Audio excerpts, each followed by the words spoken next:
Graças a Deus pela oportunidade. Ontem eu fui a Santa Cruz no velório e aí lá, conversando com as pessoas, tem meu canal no YouTube que eu divulgo, né? Tem uma centena de milhares de dezenas de seguidores, 33 seguidores, mas graças a Deus por esses que são fiéis.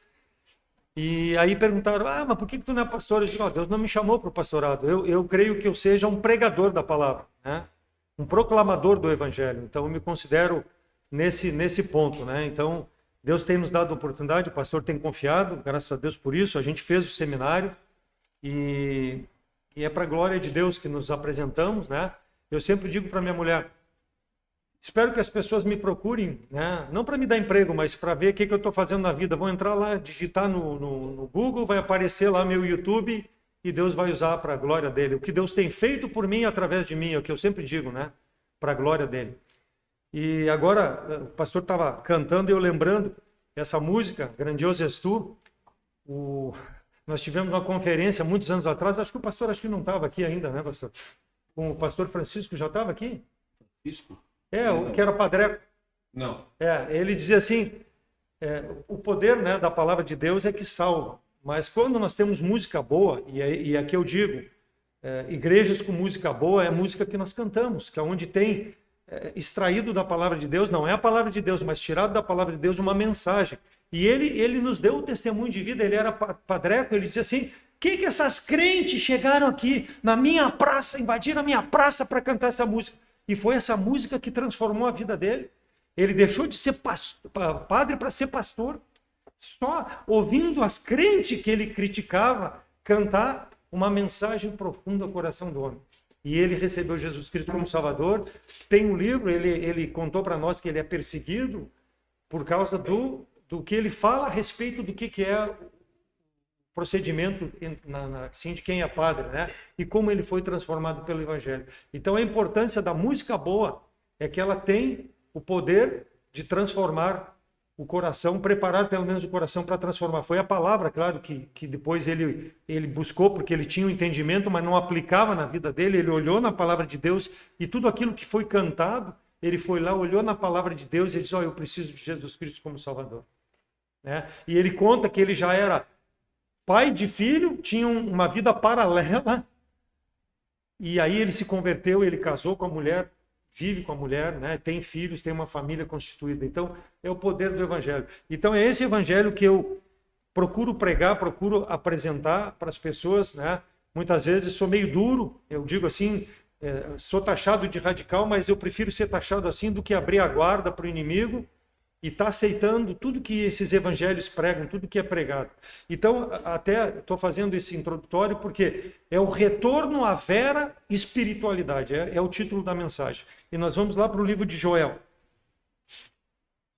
Vamos orar primeiro e vamos meditar na palavra de Deus. Senhor nosso Deus, obrigado pela oportunidade que nos dá de abrir a Tua palavra. Ajuda-me a entender em primeiro lugar para a minha vida e também poder transmitir, ó Deus, para todos aqueles que estão presentes e também aqueles que no futuro nos ouvirão pelas redes sociais da igreja, que Tu possa ser glorificado através da nossa vida, Deus, e que nós possamos viver uma vida que representa verdadeiramente a nossa transformação, aquilo que Jesus Cristo fez, nos dando vida e vida em abundância, Deus, para que nós possamos andar no presente tempo de forma santa e irrepreensível, glorificando o Teu santo nome. Perdoa os nossos pecados, em nome de Jesus Cristo que eu oro. Amém. Joel capítulo 2, versos de 12 a 17. Joel 2, de 12 a 17, diz assim a palavra do Senhor. Assim agora mesmo diz o Senhor, convertei-vos a mim de todo o vosso coração, e isso com jejuns e com choro e com pranto, e rasgai o vosso coração e não as vossas vestes, e convertei-vos ao Senhor vosso Deus, porque Ele é misericordioso e compassivo, e tardio em irar-se, e grande em benignidade, e arrepende-se do mal. Quem sabe se não voltará e se arrependerá e deixará após si uma bênção em oferta de alimentos e libação para o Senhor vosso Deus? Tocai a trombeta em Sião, santificai em jejum, convocai uma assembleia solene, congregai o povo, santificai a congregação, ajuntai os anciãos, congregai as crianças, os que mamam, saia o noivo de sua recâmara e a noiva do seu aposento, chorem os sacerdotes, ministros do Senhor, entre o alpendre e o altar e digam: poupa o teu povo, ó Senhor, e não entregues a tua herança ao opróbrio, para que os gentios o dominem, porque diriam entre os povos: onde está o seu Deus? O retorno à vera espiritualidade. O livro de Joel, irmãos, ele é considerado como um dos principais dos pequenos profetas, né? Ele é um livro de exortação, um livro que alerta sobre a força do juízo de Deus, o juízo vindouro, sobre aquela nação de Judá e de Benjamim. Então ele é um chamamento ao povo a apelar à misericórdia de Deus. Versículo 2, capítulo 2, versículos 1 e 2. Tocai a trombeta em Sião e clamai em alta voz no meu nome, no meu santo monte, perdão. Tremam todos os moradores da terra, porque o dia do Senhor vem, já está perto. Dia de trevas e de escuridão, dia de nuvens e densas trevas, como a alva espalhada sobre os montes, povo grande e poderoso, qual nunca houve desde o tempo antigo, nem depois dele haverá pelos anos adiante, de geração em geração. Então esse livro foi escrito aproximadamente no ano 600 a.C., no início do reinado de Joás, rei de Judá. Um tempo difícil em que a nação judaica passava.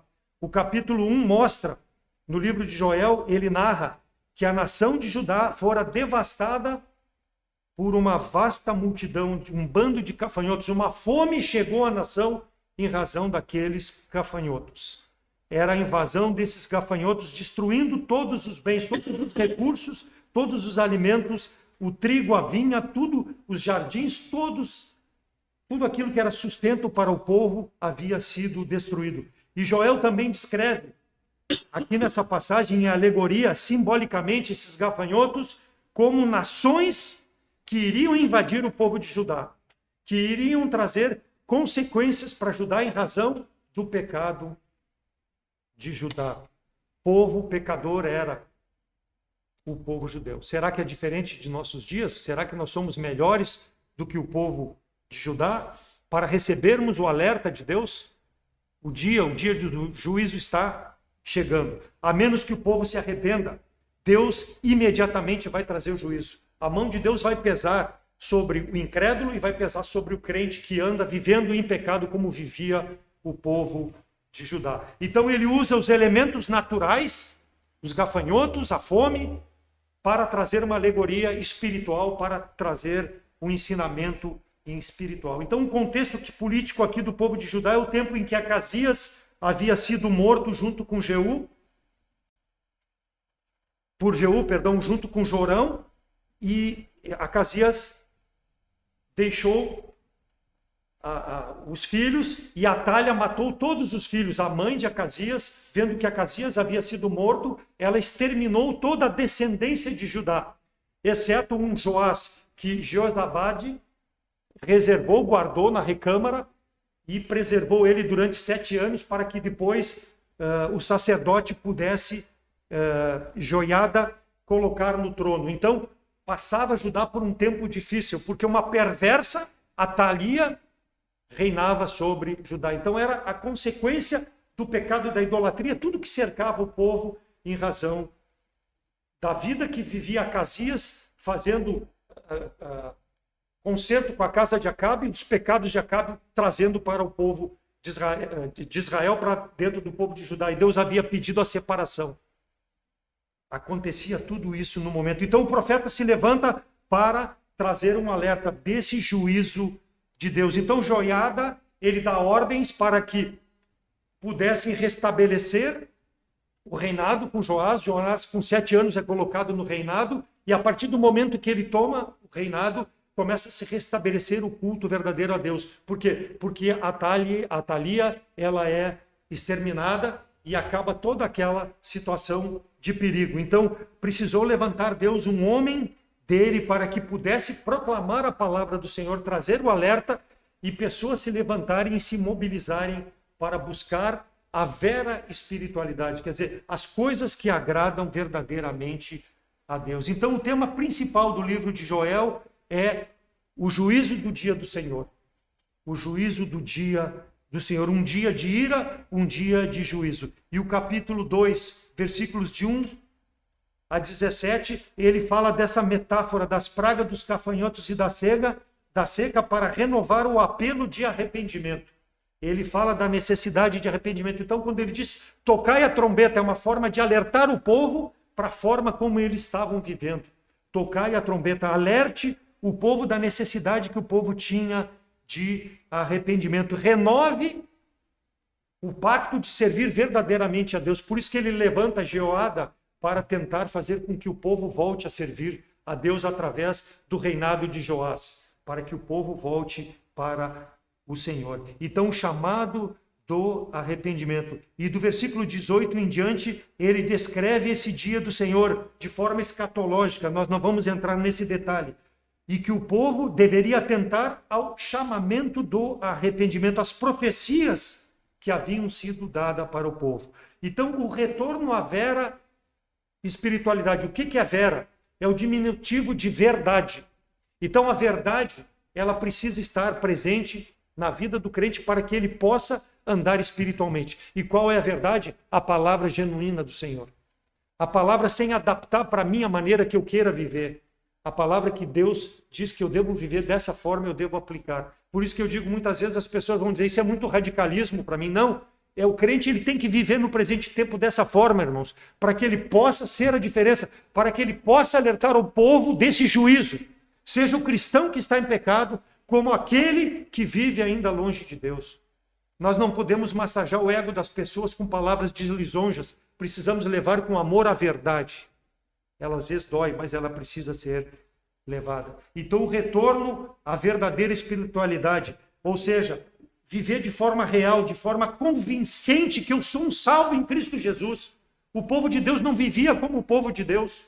Ele se misturava com as nações. Israel era um tropeço para Judá. E Deus diz, eu não quero que tu viva assim. E fale para nós hoje, irmãos. Deus não quer que nós vivamos, ora no mundo, ora na igreja. Ele quer que nós vivamos de forma verdadeira, convincente, que o meu testemunho possa manifestar o meu caminhar por esse mundo, que eu sou um verdadeiro filho de Deus, um genuíno salvo em Cristo Jesus. Então nós temos falsas igrejas pregando falsas doutrinas. Nós pregamos a palavra do Senhor, porque é necessidade, porque não há espiritualidade se não houver a palavra do Senhor presente na vida do homem. Senão a carne vai prevalecer, o mundo vai prevalecer, porque eu não vou saber o que agrada a Deus. Então nós temos que estar atentos, né? Nós temos, se o irmão pegar 54 semanas, nós chegamos na igreja quarta, domingo de manhã, domingo de noite, são 156 encontros. Graças a Deus quem pode estar em todos, mas nós sabemos que muitas vezes é difícil. Então são 156 cultos que eu recebo instrução da palavra do Senhor, a minha presença. E essa minha presença, ela é verdadeira? Ela tem a finalidade certa de vir, e eu falei isso pela manhã, de ouvir a palavra de Deus e reter a palavra de Deus no meu coração para não pecar contra o Senhor quando eu sair daqui e for viver nesse mundo? Como eu tenho me comportado? Ou é uma rotina? Ou é um descargo de consciência que eu tenho que ir lá porque senão o pastor vai me ligar e vai pegar no meu pé? Como eu tenho procedido? Espiritualmente isso é importante, irmãos, nós temos esse entendimento para nós sermos verdadeiros crentes. A palavra do Senhor fala aos nossos corações. Nós temos programações de homens, senhoras, casais, temos várias programações também para nos ajudar, mas nós temos que ter o entendimento. Não perca a essência daquilo que é o culto a Deus, o culto verdadeiro a Deus. O crente tem que ter o brilho nos olhos quando chega o dia do Senhor, para chegar na casa do Senhor, para ter comunhão. Claro, temos o frio, temos chuva, temos distância, temos N problemas, mas quando não tem problemas não podemos dar desculpa para não viver mecanicamente ou só quando me agrada eu vir à casa do Senhor. Então é o que aconteceu com o povo de Israel e não pode acontecer na igreja local, para que nós não percamos o foco da nossa vida. Então a pergunta que se faz necessária: estamos aqui por rotina ou por espiritualidade? No final da mensagem, cada um terá que responder para Deus. Nós não vamos apelar, mas cada um tem que responder para Deus como eu tenho me comportado, qual tem sido o meu comportamento. Então, a verdadeira espiritualidade, nós vamos ver no nosso texto, primeiro, ela demonstra, versículo 13, rasgai o vosso coração. Coração rasgado demonstra verdadeira espiritualidade. Ah, mas coração é papel que eu posso pegar e rasgar? Não, não é papel. Coração é de carne. Mas tem um sentido figurado aqui, irmãos. Coração rasgado, simbolicamente, quer dizer que eu não duvido daquilo que a palavra de Deus, quando pregada, ela é necessária para a minha vida. Ela é para mim, em primeiro lugar. Eu não duvido disso. Isso é ter um coração rasgado, pronto a receber a palavra do Senhor. É diferente de rasgar as vestes, segundo Samuel 1, 11 e 12. Então apanhou Davi as suas vestes e as rasgou, como também todos os homens que estavam com ele. E prantearam e choraram e jejuaram até o fim da tarde, por Saul e por Jonatas seu filho, e pelo povo do Senhor, e pela casa de Israel, porque tinham caído a espada. Antes de Davi assumir o trono, Saul foi derrotado com seus filhos, com o povo de Israel. E que ele, quando veio a notícia para ele, ele rasgou as vestes. Mas o rasgar as vestes de Davi não foi simplesmente pegar e rasgar o material físico, porque o coração dele já estava sensibilizado por aquilo que havia acontecido com Saul, com Jonatas, seu grande amigo, e com o povo de Deus. Lembra que ele teve 2 oportunidades para matar Saul? Longe de mim que levante a mão contra o ungido do Senhor. Então, quando ele soube a respeito da morte de Saul, ele rasgou as vestes, porque o coração dele já estava rasgado. O sentimento por Saul, pelo povo de Deus, causou tristeza. Isso é rasgar o coração. Sentir o meu pecado e o que eu tenho que abandonar. Por quê? Porque a palavra de Deus falou no meu coração e eu tenho que abandonar, porque isso não agrada a Deus. Rasga o coração, não rasga as vestes. Por isso que não pode ser mecanicamente. Nós temos que entender o motivo pelo qual a palavra de Deus vai fazer morada no meu coração. Então, era costume da época, se expressava assim, mas muitos faziam mecanicamente. Mas Davi fez porque tinha um coração pronto, segundo o propósito de Deus. Ele foi escolhido lá por Samuel, no capítulo 16. Esse aqui é o homem conforme o propósito do meu coração. Ele tinha o coração de Deus. Sabia a vontade de Deus para a vida dele e para a vida daquele povo que ele ia liderar depois da morte de Saul. Ele poderia ter se alegrado, não. Ele rasgou porque ele sentiu. Então, rasgar as vestes era sinal do que havia sido já acontecido no coração. Quando nós aceitamos Jesus Cristo como Salvador, nós recebemos o Espírito Santo de Deus. Ele passa a operar na nossa vida, mudar nosso comportamento, nosso testemunho, nosso falar, nosso caminhar por esse mundo. E aí nós cumprimos a ordenança do batismo. Então, quando nós nos batizamos, nós mostramos aquilo que já aconteceu previamente no meu coração, que é aceitar Jesus Cristo como Salvador. O batismo é uma consequência de identificar-me. Então, isso aí é rasgar o coração. Ele rasgou o coração porque mostrou o que havia acontecido dentro dele e ele externava para a glória de Deus. 1 Reis 21, 27 a 29, sucedeu, pois que Acabe, ouvindo estas palavras, rasgou as suas vestes e cobriu de pano de saco e jejuou. Dormia em cima de sacos e andava mansamente. Então veio a palavra do Senhor a Elias tibista, dizendo: não viste, Acabe, que ele se humilha perante mim? Porquanto, pois, se humilha perante mim, não trarei mal a ele nesses seus dias, mas sobre os dias de seu filho trarei todo o mal sobre a casa de Israel. Porque Deus havia dito que Acabe receberia o juízo de Deus em razão da idolatria que ele fez com que o povo de Israel cometesse. Porque ele era instigado por Jezabel. Jezabel era filha de Ebaal e colocou o culto a Baal ali. Isso não agradava a Deus. E Deus disse: eu vou trazer juízo sobre ti, sobre ti, sobre ti. E ele fazendo mal, fazendo mal, fazendo mal, até que um dia ele rasgou verdadeiramente seu coração. Ele sentiu o pecado e Deus poupou sobre o seu reino. E é isso que nós precisamos fazer, irmãos. As pessoas estão indo para o inferno. E elas precisam conhecer que Deus vai trazer juízo com a postura delas de viver nesse mundo longe de Deus. Eles precisam de arrependimento como Acabe fez. Era perverso, era mau, mas Deus poupou ele. O homem precisa entender isso e nós precisamos mostrar. Nós somos a luz para mostrar para essas pessoas. Eles precisam se humilhar para que Deus possa ver o que está no coração. Não porque rasgou as vestes, não porque faz boas obras, não, mas porque tem um coração propenso à palavra do Senhor. Por isso que ela precisa ser pregada, para haver transformação, para haver humilhação como aconteceu. O profeta de Deus, Elias, pregou e houve o resultado. 1 Samuel 16:7, porém, disse o Senhor a Samuel, não atentes para a aparência sua, nem para a sua altura e sua estatura, porque tenho rejeitado. Porque o Senhor não vê como vê o homem, pois o homem vê o que está diante dos seus olhos, mas o Senhor vê o coração rasgado. Aqui, quando Samuel viu Eliabe, disse assim, esse é o ungido de Deus. Esse aqui que Deus me mandou na casa de Jessé para ungir.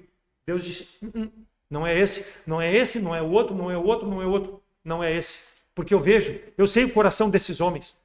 Eliabe, ele era igual a Saul, bonito, forte, mas perverso, não tinha um coração para o propósito de Deus. Deus viu o coração dele e não escolheu ele. Mesmo que eu, como homem, Samuel, estou escolhendo. Não é tu. É eu que vou escolher Samuel. Vai e espera. E aí foi e buscou Davi, o homem conforme o propósito de Deus, porque tinha um coração propenso. Pecou como nós pecamos, irmãos. Mas Deus está pronto a perdoar quando nós reconhecemos o pecado. Então, essa situação do coração, a parte interna, ela é vista na minha atitude. Quando o meu coração está rasgado, quando eu espiritualmente estou ligado a Deus, o meu coração vai manifestar que eu sou filho de Deus, que eu sou salvo em Cristo Jesus, que eu estou de passagem por esse mundo e que muito em breve eu vou estar na presença do nosso Deus Todo-Poderoso. Então, muitas vezes acontecia o mal, Deus permitia o mal para o povo de Israel para ver o que acontecia no coração. O povo muitas vezes rasgava, dormia em cinza, mas não era verdadeiro arrependimento. E Deus conhecia isso. Por isso que Deus julgava e continua julgando, porque Ele sabe a intenção do coração do homem. Não mudavam de atitude. Continuavam, ora servindo a Deus, ora servindo a Baal. Versículo 13, rasgai o vosso coração e não as vestes. Mesmo que fosse importante para demonstrar externamente, não me adianta. Rasga o teu coração. Então não adianta vir de terno, de gravata na igreja, coração rasgado? Não, externamente, mas internamente não está. Não estou aí nem para Deus, nem para a palavra que está sendo pregada. Rasgai o vosso coração. Jeremias 23:29, não é a minha palavra como fogo, diz o Senhor, e como martelo que esmiuça a penha, ela que rasga, ela que transforma, ela que faz a obra, ela que tem força para humilhar, para quebrantar, para romper, como fez com o pastor Francisco, que ouviu aquela música e disse, eu preciso de Jesus Cristo. Eu preciso, porque eu sou pecador. Sou um religioso, sou pecador. Rasgou o coração dele. Então, nós vemos isso. O coração também que não se rasga. Ele ouve, e ele não se rasga. Nem por fora, manifesta, e muitas vezes nem por dentro. Por quê? Porque ele muitas vezes chega, ele ouve a palavra e ele volta como chegou. Não fez diferença para ele. Não quer permitir que o Espírito de Deus trabalhe. Então, quando Jesus Cristo fala lá na parábola do semeador, em Mateus 13, ele diz que parte da semente que o semeador passou a semear caiu na beira do caminho. Mateus 13:4. E depois, mais adiante, os discípulos, não entendendo, pedem para o Senhor explicar. Senhor, explica-nos a parábola. Porque o Senhor falou dessa forma que caiu na beira do caminho. O que significa isso? E ele explica que aquela que cai na beira do caminho, ela caiu numa terra dura, numa terra que não permite penetrar. A pessoa ouviu a palavra, mas aí vem as aves, elas pegam aquela semente e comem. Por quê? Porque ela não consegue germinar, não penetra, né? E a ave come. Então, esse é o coração duro, o coração que não quer ser rasgado. Ele ouve, mas não aceita. Não quer ser rasgado. Rasgai o vosso coração e não as vossas vestes. Mostra no íntimo arrependimento. E é isso que nós precisamos, irmãos, dia a dia mostrar diante do nosso Deus. A dependência do Senhor na nossa vida espiritual. Senhor, faz-me mais semelhante ao Salvador.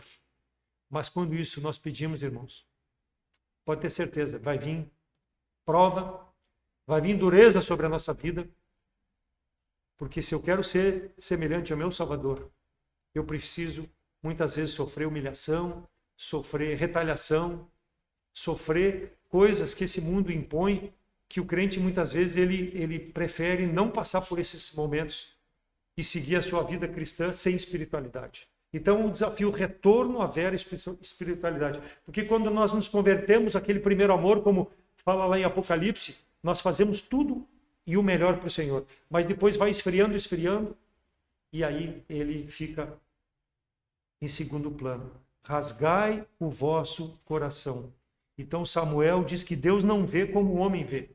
Deus vê o que está no íntimo do coração da pessoa. E Deus sabia disso do povo de Israel, porque o Senhor é que sonda a mente e sonda o coração. Determina outra vez em um certo dia, dizendo a Davi, muito depois, como está escrito, hoje se ouvirdes a vossa voz, não endureçais o vosso coração. Hebreus 4, 7. Hebreus 4, 7. Ouve a palavra do Senhor, aplica na tua vida. Isso se refere lá ao Salmo 95 em relação às águas de Meribá. Então Deus quer um povo verdadeiro, um povo espiritual, um povo que faça aquilo que Deus deseja que faça, não por peso, mas para a glória do Senhor, para honrar e glorificar o Senhor, para que as pessoas que ainda não têm Jesus Cristo também possam rasgar o seu coração.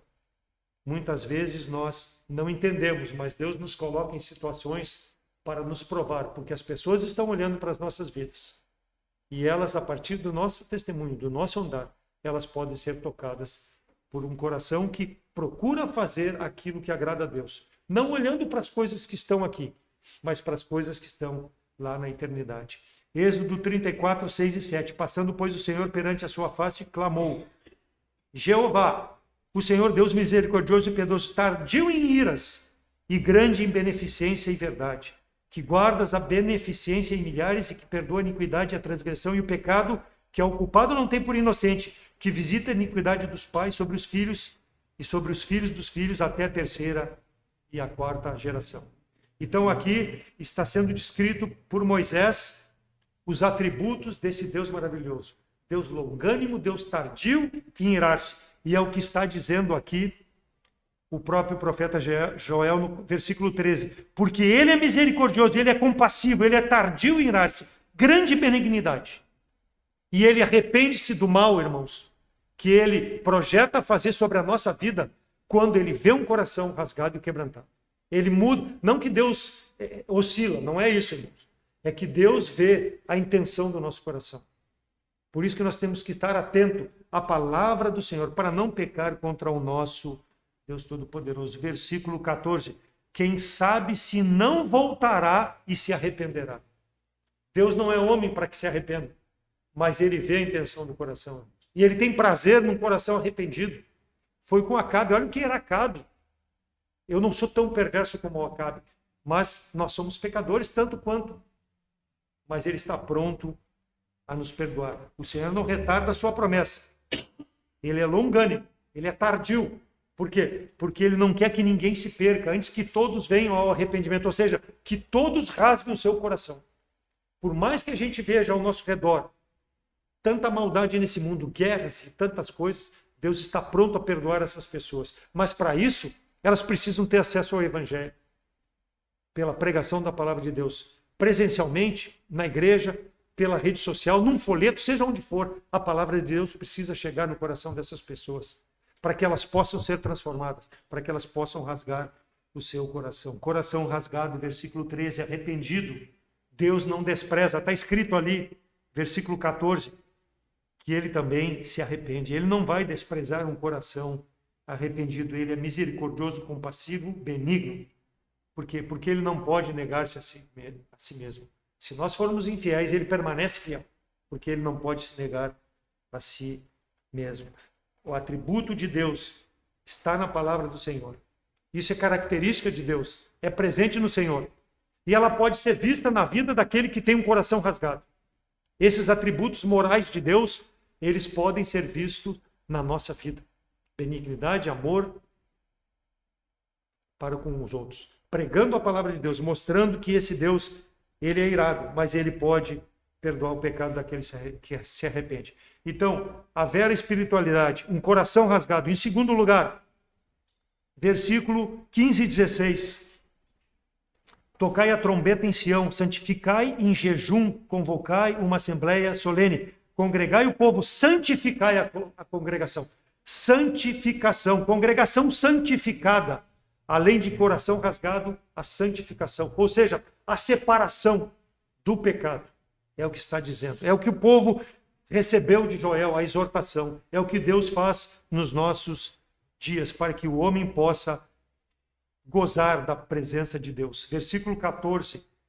Quem sabe se voltará. Voltar, Deus vai se voltar. Quando ele vê um coração rasgado, um coração que quer fazer a vontade dele, ele vai ter prazer na comunhão. Senão ele não vai estar conosco, irmãos. Ele prometeu estar conosco todos os dias, até que ele venha nos buscar. Mas para isso eu preciso viver de forma santa. Congregação santificada. Por isso que ele diz lá, versículo 15, tocai a trombeta em Sião, santificai, convocai a assembleia solene. Convoque a assembleia solene. Ele diz no versículo 1, tocai a trombeta. Então é alerta para a santificação, irmãos. Isso é diário. Como que eu sei? Lendo a palavra de Deus. Os mandamentos do Senhor não são pesados, mas ele nos instrui como nós devemos andar para agradar ao nosso Deus Todo-Poderoso. E ele fala a nação. O que é nação? A nação é composta de anciãos, a nação é composta de jovens, de velhos, de homens, de mulheres. Versículo 16, congregai o povo, santificai a congregação, ajuntai os anciãos, congregai as crianças, os que se mamam, saiam o noivo da sua recâmara e a noiva do seu aposento. O que aconteceu lá no Êxodo, quando Moisés apareceu por várias vezes na frente de Faraó? E ele dizia, deixam nós sairmos e servirmos ao Senhor, não aqui no Egito, mas no deserto. E ele perguntava, quem vai? E Moisés dizia, os meninos, as meninas, os velhos, os nossos filhos, as nossas filhas, o nosso gado, o que nós vamos ofertar para o Senhor, tudo que nos pertence. Por quê? Porque Deus quer isso de nós, irmãos. Ele quer o povo completo servindo ao Senhor. Uma nação santificada. E Israel não entendia isso. Será que hoje, como igreja, nós entendemos isso? Não é obrigação só de um, mas de todos nós, irmãos, como parte dessa igreja local, como parte do corpo de Cristo, com os outros irmãos que nós conhecemos que são salvos, de vivermos no presente tempo de forma santificada. Seja criança, porque está aprendendo em casa a viver dessa forma, porque eu estou ensinando como pai. Todos devemos viver dessa forma, nos exortando uns aos outros, quanto mais vemos que está se aproximando o dia do juízo, o dia do Senhor. Nós sabemos que vamos ser retirados desse mundo, transformados. Mas e aqueles que vão ficar? Então nós precisamos alertar. São todos com que nós nos relacionamos, precisam saber disso. Através de um folheto, através do testemunho, através da pregação da palavra do Senhor. Então, muito tempo de crente, muitos anos de convertido, muito trabalho na igreja não quer dizer que seja santificado. Precisa ter um coração rasgado e pronto a abdicar o pecado, abdicar a tudo aquilo que não agrada a meu Deus Todo-Poderoso. Lembrando que Jesus Cristo pagou um preço precioso pelo meu pecado para me dar vida e vida em abundância, para que um dia eu possa estar na presença do Senhor. Quando ouviram isso, saíram um a um e começaram pelos mais velhos até os últimos. Ficaram só Jesus e a mulher que estava no meio. João 8, 9. A mulher adúltera. Quando souberam que a mulher havia adulterado, jogaram na cara de Jesus, ó, essa aqui adulterou. O que tu vai fazer com ela? O Senhor disse, quem não tiver pecado, seja o primeiro a tirar a pedra. E aí a palavra de Deus diz que os homens, os mais velhos, começaram a sair primeiro. Por quê? Porque quanto mais idade, mais pecado tem. Uma criança não tem tanto pecado como eu. Quantos anos eu já vivi? Quantos pecados eu tenho? Se eu fizer um pecado por dia, são 365 vezes 63. Uma criança que tem 5, 6, 7 anos não tem pecado como eu tenho. Então, eles saíram por quê? Porque eles não viviam de forma santificada e queriam acusar o santo dos santos de que ele estava julgando de forma errada aquela mulher porque não queria que apedrejasse, porque não queria que matasse a mulher.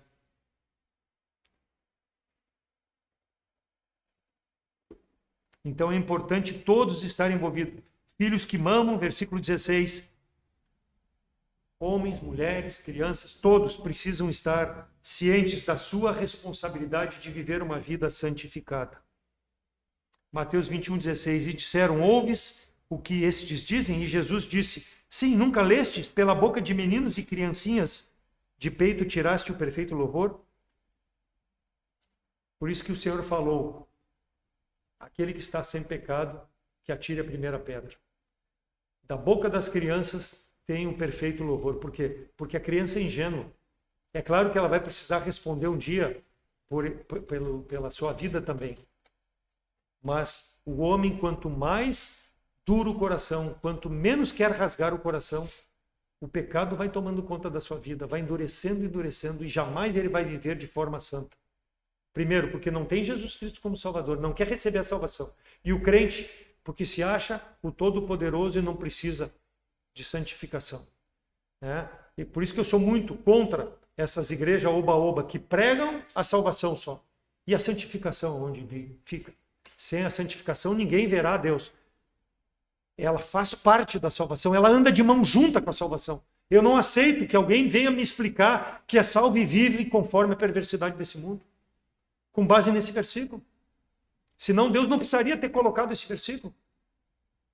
Mas o homem não quer saber. Ele acha que é salvo e vive do seu jeito, vivendo não conforme a palavra de Deus.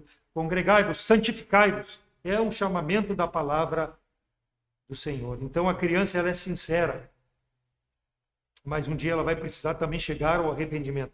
O princípio da palavra de Deus lá em Provérbios 22:6 ensina, instrui o menino no caminho que deve andar, seguir.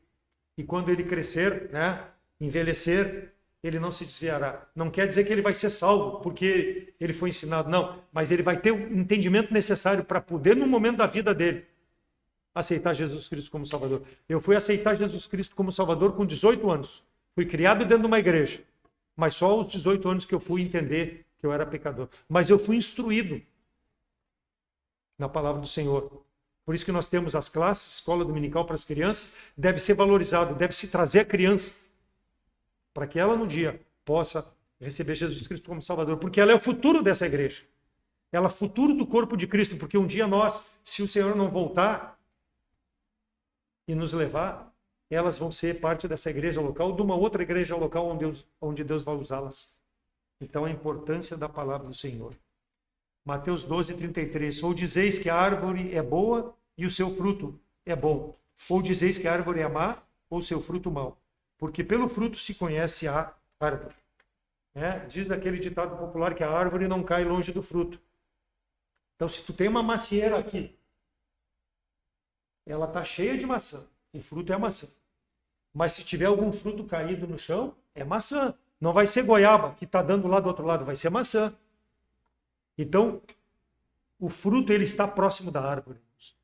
E isso é uma exortação para nós a vivermos de forma santa, porque nós somos o corpo de Cristo. E se Cristo é santo, se Cristo verteu o seu precioso sangue para me dar vida eterna, eu preciso estar próximo dessa árvore, para que ele possa ser manifesto através da minha vida, se eu realmente sou um salvo em Cristo Jesus. E ele fala lá no versículo 16, saia o noivo da sua recâmara e a noiva do seu aposento. O noivo e a noiva também deveriam prestar o culto, viver de forma santa. Por que ele usa isso? Porque naquela época, o homem que dizia assim, eu vou casar, tu não podia ir para a guerra. Ele precisava ficar em casa até que pudesse casar, desposar, viver um tempo com a mulher para depois poder ir à guerra. Mas ele aqui está convocando. Por quê? Porque o prazer da carne, ele fica em segundo plano para aquele que quer se santificar e servir a Deus. Então ele disse, vem noivo, vem noiva. Deixa esses prazeres momentâneos da carne, do mundo, e vem e congrega, porque eu quero um povo santo. esse Judá está vivendo em pecado por causa de Israel, e eu não quero que tu viva dessa forma. Ele não está desprezando que tu vá fazer uma família, não, mas está mostrando a prioridade que tem de o noivo e a noiva estarem juntos de forma santa, congregados, fazendo a vontade de Deus. É uma alegoria. Então o senso de dever é maior do que o senso de prazer. Deus me dá o respaldo bíblico. Ah, mas eu estou desrespeitando a Deus. Não, não estou, porque aqui ele está mostrando que há uma necessidade maior, que é a santificação, para que nós não venhamos a pecar contra o Senhor. Muitas vezes o circo está pegando fogo e eu não estou nem aí. Não estou nem aí para aquilo. Por quê? Porque eu não tenho espiritualidade, eu não tenho a santificação, eu não estou preocupado com testemunho meu, pessoal ou da igreja. Não estou dando bola para isso. Rasgue o teu coração, largue de mão os teus gostos pessoais. Faça o teu dever, aquilo que só tu pode fazer, aquilo que só eu posso fazer. Cada um tem a sua responsabilidade, para que o corpo de Cristo possa ser santificado. Não espere pelos outros. Ah, mas o irmão está em pecado, isso me dá liberdade de pecar? Não, não dá. Dá liberdade de tu chegar e conversar com o teu irmão para que tu possa ganhá-lo de volta para o corpo de Cristo. Restabelecer a santidade. Te dá essa autoridade. Mas não te dá a liberdade de pecar porque ele está pecando. Jesus Cristo não tinha nem tempo de descansar nem reclinar sua cabeça. Ele abriu mão da presença do Deus verdadeiro, todo-poderoso, sendo ele Deus. E ele veio a esse mundo, se fez carne para habitar entre nós, para nos dar vida.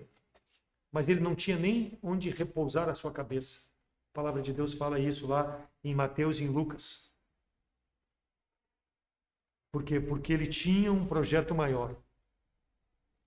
Pregar a remissão do pecado, pregar o arrependimento, pregar o evangelho que era ele próprio. Ele se entregou para nos dar vida, para que o coração possa ser rasgado, santificado, para que possa se apresentar diante de Deus. Talvez tu não goste, mas é a palavra de Deus. E eu afirmo, irmãos, se não gostou, muda teu coração. Ah, não gostei da música, muda teu coração. Se tem uma música em outra igreja que levanta as mãozinhas, que bate palma, que tem guitarra, tem tudo, muda teu coração, rasga teu coração, se santifica. Não vai atrás dessas doutrinas chamadas modernas, contemporâneas. Então, a palavra de Deus, através do profeta Joel, exorta a volta à vera espiritualidade. Precisa demonstrar coração rasgado. Precisa mostrar uma congregação santificada. E por último, precisa, irmãos, para tudo isso acontecer, de oração. Versículo 17. Chorem os sacerdotes, ministros do Senhor, entrem no alpendre e o altar e digam, poupa o teu povo. Para quem eles estão pedindo? Para Deus. Poupa o teu povo, ó Senhor, e não entregues a tua herança ao opróbrio, para que os gentios o dominem, porque diriam entre os povos, onde está o teu Deus? Então ore a Deus, para que tu possa ter forças de se santificar, de viver de forma a agradar ao Senhor. Então os líderes e o povo, eles se reuniram em oração. Nós temos o culto de oração, a importância do culto de oração, a importância de participar da oração, aquela que nós temos individual, colocada num horário específico. A tua oração, o teu tempo devocional, tudo isso é importante. Por quê? Porque isso vai te aproximar mais de Deus. A palavra de Deus é Deus falando a nós. A oração é nós suplicando a misericórdia de Deus. E foi o que Joel fez. Foi o que Elias fez quando aconteceu com Acabe. E nós precisamos disso, irmãos. A igreja precisa disso. Onde está o teu Deus? É o desafio, irmãos. Onde está o teu Deus? Não só no tempo de alegria, mas em tempos de dificuldades espirituais. Quanto mais nós desejarmos fazer a vontade de Deus, mais o inimigo vai nos assediar. Ele está bramando ao derredor, procurando derrubar aquele que quer fazer a vontade de Deus. Mas saiba que tu vais ser vencedor com Jesus Cristo, com o Espírito Santo, porque tu está no caminho certo. Isso deve te incentivar, deve te motivar a buscar mais o Senhor em oração, depender dele, para que ele possa te dar essa força de santificação. Deus reina sobre as nações, Deus se assenta sobre o trono da sua santidade. Salmo 47:11. A Bíblia declara a presença de Deus. Deus criou os céus, a terra, Deus estava presente na criação, Deus está presente hoje. Deus está em todos os lugares e Deus está no seu assento, no céu, ouvindo as nossas necessidades, a nossa oração, o nosso clamor, quando nós buscamos ao Senhor. Ele está ao alcance de qualquer um, mas só que para isso precisa ter Jesus Cristo como Salvador, o primeiro passo. E o segundo passo, não pode viver de forma pecaminosa. Santificação, coração rasgado, para que Deus possa ter prazer e nos ouvir. E talvez, como aconteceu com Acabe, se arrepender do mal que ele possa estar pensando em fazer porque eu estou com o coração endurecido. Apesar do céu, então, ser o seu trono, ele está ao nosso alcance. Ele não é um Deus distante. Eu estou na igreja, Deus está aqui. Eu estou no meu carro, Deus vai estar comigo. Eu estou na minha cama, Deus está comigo. Deus está em tudo que é lugar. Ele está ao alcance de uma oração. Hebreus 4:14. Visto que temos um grande sumo sacerdote, Jesus Cristo, Filho de Deus, que penetrou nos céus, retenhamos firmemente a confissão, porque não temos um sumo sacerdote que não se possa compadecer das nossas fraquezas. Porém, um que, como nós, em tudo foi tentado, mas não pecou, sem pecado. Cheguemos-nos, pois, com confiança ao trono da graça, para que possamos alcançar misericórdia e achar graça, a fim de sermos ajudados em tempo oportuno. Então, o nosso Salvador está ao nosso alcance. Mas este, havendo oferecido um sacrifício único pelos nossos pecados, está sentado ao lado de Deus. Hebreus 10:12. Então, o salvo tem acesso a qualquer momento. Ele não precisa se confessar com ninguém. Ele precisa dobrar o seu joelho. Se confessarmos o nosso pecado, Deus é fiel e justo para perdoar nosso pecado, a nossa iniquidade, restaurar a comunhão, nos purificar. Está ao nosso acesso. Dobra o joelho, dobra o coração. Ore a Deus. Simples, não precisa ser palavras pomposas, não, simples. Senhor, me arrependo, perdoa o meu pecado, seja qual for a área da minha vida.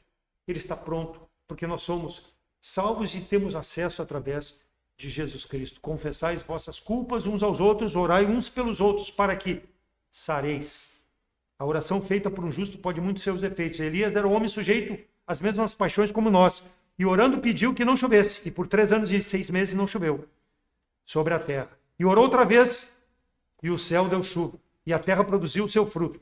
Irmãos, se algum de entre vós se tem desviado da verdade, ou seja, da vera espiritualidade, se alguém está desviado da vera espiritualidade, e alguém o converter, saiba que aquele que fizer converter do erro, do seu pecado, esse irmão salvará o pecador da morte e a alma dele, e cobrirá uma multidão de pecado. 5:16-20 de Tiago. Então, a oração tem poder, irmãos. A oração tem poder. E diz que Elias orou. Não diz assim que foi fervorosamente, que foi 2 horas. Não, ele orou. Por quê? Porque o Senhor viu o coração dele. Tudo aquilo que ele enfrentou, ele passou com Acabe, com aquela seca, aqueles 3 anos e meio, depois de ter enfrentado os profetas de Baal, ele orou. E não diz que foi fervorosamente, ele simplesmente orou e Deus ouviu a oração, a mão de um homem que se dobrou.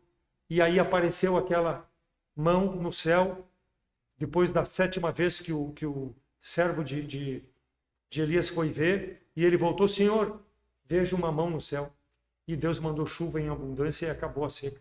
Porque se arrependeu do mal que o povo vivia. Por quê? Porque houve um homem que trouxe a palavra para que houvesse arrependimento, para que o povo congregasse, restaurasse os altares, o altar onde ele sacrificou aquele bezerro, que veio o fogo e lambeu a água toda que estava lá. O povo ouviu e Deus teve prazer em ouvir a oração de um justo, intercedendo por uma nação. E é isso que nós precisamos ter em mente, como salvos em Cristo Jesus. É para isso que Deus ainda nos mantém nesse mundo, irmãos. Para que nós possamos, através da oração, dessa vida de santidade, um coração rasgado, fazer a vontade do Senhor. Então, no Antigo Testamento, é mencionado o juízo sobre o povo de Deus. seja o pecado individual como o pecado da nação. Hoje, cada um de nós é responsável individualmente diante de Deus. Precisa reconhecer Jesus Cristo como Salvador. Isso é uma decisão pessoal. Mas nós, irmãos, como nação escolhida, através de Jesus Cristo, não é Israel, povo separado, nós precisamos viver em harmonia para que o meu pecado não possa refletir sobre a vida do irmão, porque Deus não vai ter prazer na congregação que tem um pecado, que não é confessado, que é vivido de forma que possa prejudicar a nação. Então, que eu possa pensar nisso, para que eu não traga consequências danosas sobre a vida dos irmãos. Ah, mas Deus é injusto, vai trazer sobre mim? Vai. Por quê? Porque Ele está olhando o todo. No momento que eu me digo cristão e congrego com outros, nós precisamos andar de comum acordo, conforme a palavra do Senhor. Não deixamos de ser pecador. Se confessarmos nosso pecado, Ele vai perdoar. Mas nós precisamos abandonar o pecado e procurar viver de forma a agradar ao Senhor. Então Deus, às vezes, pode usar esses eventos como Ele usou aqui no Velho Testamento, naturais, para mostrar uma aplicação espiritual ao povo, para que o povo possa ver as consequências do seu pecado e se aproximar novamente de Deus. 2 Coríntios 5:21, aquele que não conheceu o pecado se fez pecado por nós, para que nele fôssemos feitos justiça de Deus. Nunca esqueça que foi Jesus Cristo que foi crucificado por mim e por ti. Viva de forma sã, viva de forma a agradar a Deus. O dia do Senhor virá como um ladrão, no qual os céus passarão com grande estrondo e os elementos ardendo se desfarão, e a terra e as suas obras, as obras desse mundo, que nela há, se queimarão. Então, há um julgamento. Ah, sim. É duro pregar, mas há esse julgamento para o tempo de hoje. Como houve lá o julgamento para a nação de Israel, há um julgamento para o tempo de hoje. Mas o Senhor não retarda a sua promessa, conforme já lemos em Pedro. Porque Ele não quer que ninguém se perca. Ele é longânimo. Mas um dia esse ânimo de Deus vai acabar. E não sabemos quando é o dia. E nós precisamos pregar o Evangelho. Buscai o Senhor enquanto se pode achar, e invocai-o enquanto está perto. Deixe o ímpio o seu caminho e o homem maligno os seus pensamentos. E se converta ao Senhor, que se compadecerá. Torne para o Senhor nosso Deus, porque grandioso é em perdoar. Isaías 55:6. Por mais perverso que possa ser o homem, por mais pecador que possa dizer-se ser, Deus está pronto a perdoar. Mas para isso precisa reconhecer Jesus Cristo como Salvador. Somente recebendo a salvação, o pecado é coberto, é perdoado. A comunhão é restabelecida. E a vida é transformada. E nós, irmãos, como salvos em Cristo Jesus, a pergunta é: onde está o teu Deus? Está aqui só na Bíblia? Ele pode ser visto na tua, na minha vida? Meu coração está propenso à santificação? A buscar o Senhor todos os dias, em todos os momentos? Onde está o teu Deus? Será que os incrédulos podem ver o meu Salvador através da minha vida? Será que eu sou essa trombeta tocando nos ouvidos deles que vai haver um julgamento e que eles precisam de arrependimento? Qual tem sido o meu comportamento? Ou eu estou mais preocupado com as coisas desse mundo, as coisas materiais? Que possamos, irmãos, clamar pela misericórdia de Deus sobre a minha vida, sobre a tua vida, em primeiro lugar, para nos santificar dia a dia.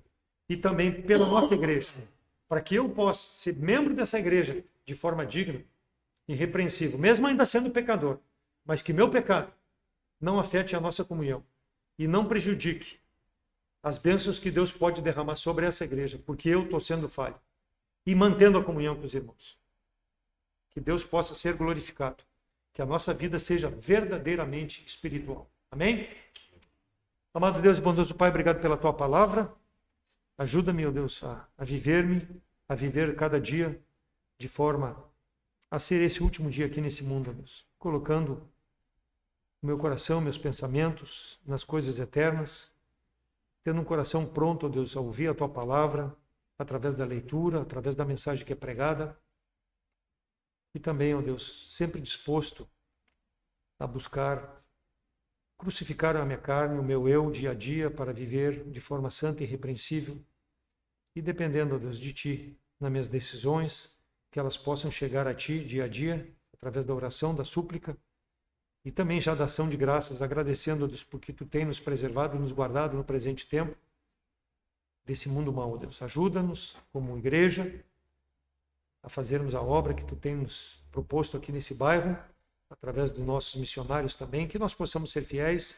Obrigado porque nesses tempos de dificuldade Tu tem nos protegido, nos guardado, nos orientado, e que possamos honrar e glorificar o Teu santo nome. Trabalha também no coração daqueles que não têm a Cristo, que possam reconhecer ainda, Deus, que Tu tem retardado a Tua ira, não querendo que ninguém se perca. Perdoa os nossos pecados, ajuda-nos nessa semana, trabalhos a fazer e nos proteja. Em nome de Cristo que eu oro.